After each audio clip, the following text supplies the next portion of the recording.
प्रधानमंत्री नरेंद्र मोदी ने अगले कुछ सप्ताह में 10 लाख टेस्ट प्रतिदिन कराने का टारगेट रखा है ताकि कोरोना वायरस से सबसे बुरी तरह से प्रभावित देशों में शामिल हो चुके भारत को इस महामारी से उबारा जा सके। लेकिन क्या ये टारगेट हासिल कर सकते हैं? जो टेस्ट किए जा रहे हैं, क्या वो विश्वसनीय है? रिपोर्ट देखिए।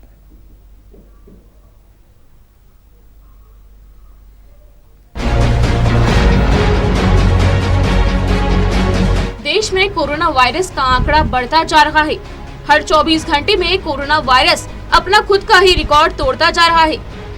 पिछले 24 घंटे में रिकॉर्ड 64,399 नए मामले दर्ज हुए हैं और 861 लोगों की मौत हो गई है।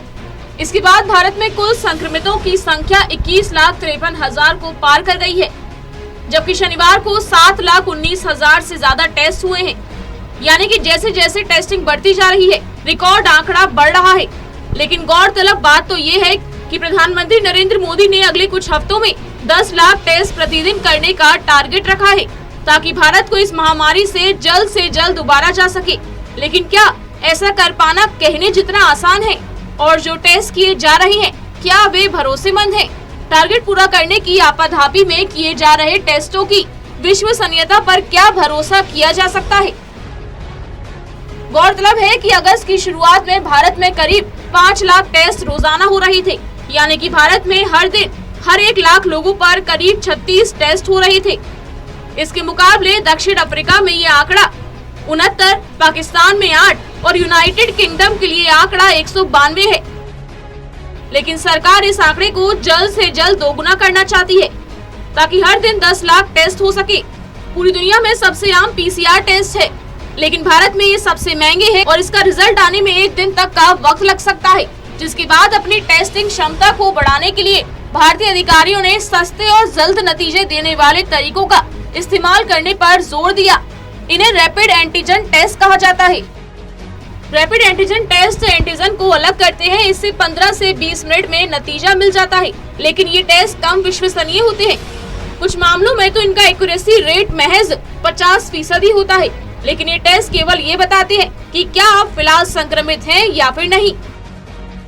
इस बारे में एक्सपर्ट्स का कहना है कि एंटीजन टेस्ट से वाकई में संक्रमितों के आधे से ज्यादा केस पता ही नहीं चल पाते हैं।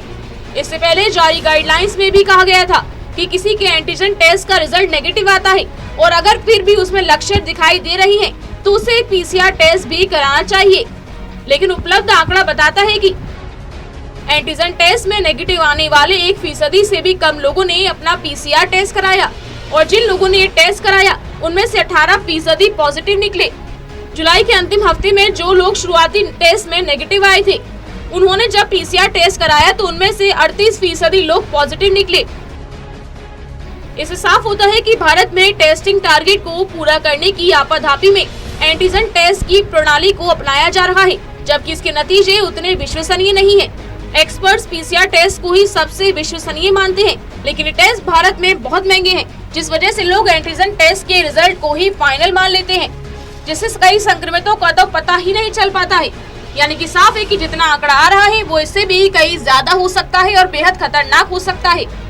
ऐसे में रैपिड एंटीजन टेस्टिंग पर जाना भले ही टारगेट्स को पूरा कर दे, लेकिन ये वायरस के फैलने की वास्तविक हकीकत का पता लगाने में नाकाम रहने का जोखिम लाता है।